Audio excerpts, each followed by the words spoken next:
No, it's pretty exciting. Obviously, co-host doesn't get any better than that. Obviously, taking on Australia in Australia and one of the best cricket grounds in the world. So yeah, the guys are very excited and an awesome opportunity. I guess that's what we're wanting to do, but it's going to be a great game of cricket. Obviously, both teams are playing exceptionally well at the moment, and both playing a great brand of cricket. So it should be an exciting game, and hopefully it can I guess be a great game to watch. No, we've got guys that have played a lot of cricket around the world in various size grounds, big grounds, small grounds. We've got enough experience on big grounds, although the grounds in New Zealand are small, but we do have a couple of big ones. Hagley Park's reasonably big, so no, we're not too worried about the size of the ground. The guys have played a lot of cricket around the world on pretty big grounds. So. Oh, it's a dream come true, I think, for all the guys. As a kid growing up, you either want to be an All Black or a black cap, and this is as good as it gets. And I'm sure the guys are very excited to, I guess, fulfil a childhood dream. And Brendon speaks a lot about it being the time of our lives, and the last couple of months wouldn't replace it for anything. And we never wanted it to end, and we've made it last as long as we possibly can. So one more big push, and I'm sure it's something that the guys will remember forever, and it's amazing to be a part of. Yeah, we haven't played here for a long time, but I think there's half a dozen guys that were a part of the last game that we played here, and we had good memories from that game as well. So yeah, as I say, it's another cricket ground. It's a big cricket ground. It's going to be a lot of people. It's going to be loud, but end of the day, it's another game of cricket. I think a lot of the guys have played in front of pretty big crowds in India. In the IPL or in tours to India, so yeah, it'll be a great occasion. Obviously, close to 100,000 people screaming.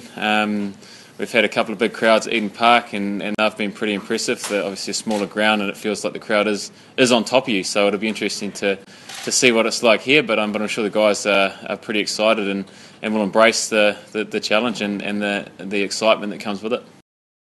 Yeah, a bit of swing would be nice, but I guess it hasn't swung for us in every game, but we've found ways to take wickets. So I think that's the beauty of our attack. We've got variety to it, and if it does swing, then obviously we do become a bit more dangerous. But we have found ways to take wickets when it's not swinging.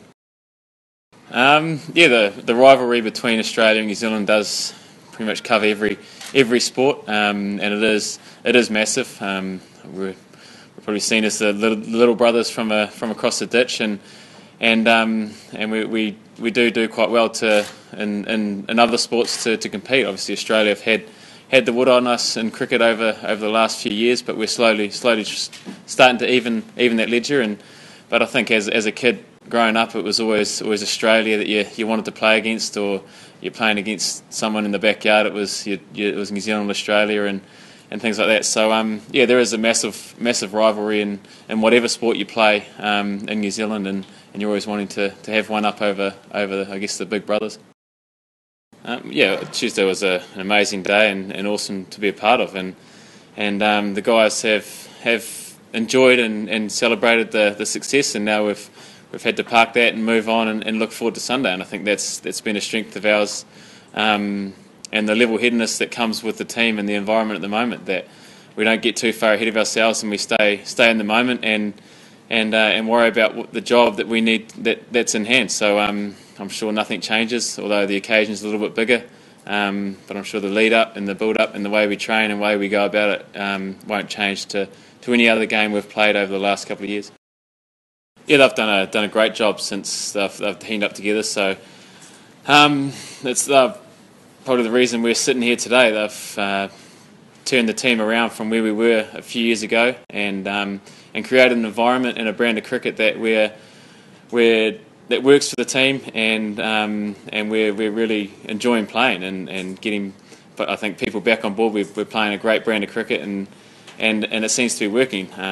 Hess does a lot of work behind the scenes with preparation and scouting and things like that, and obviously Brendon's attacking, aggressive mindset that he brings, it works well with the side. And yeah, as I say, I think if it wasn't for those two, then we probably wouldn't be sitting here today. Yeah, well, we've played a lot of cricket together, going back to age group stuff and New Zealand age group stuff, domestic stuff, and now at international level.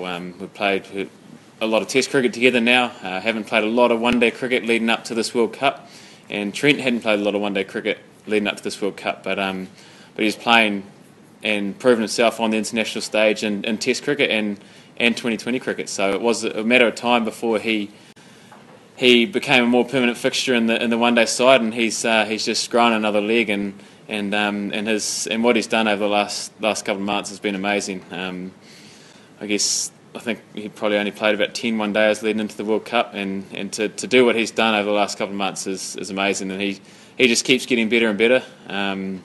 It's great to bowl alongside him, knowing that you have that, someone to rely on at the other end who's going to do a great job and keep the pressure on the batsmen. So we do have a great partnership and a good friendship off the field, which I think helps as well. So I can't express how proud I am, and what he's done over the last couple of months is something he'll look back on in his career and probably be something that will be very close to him.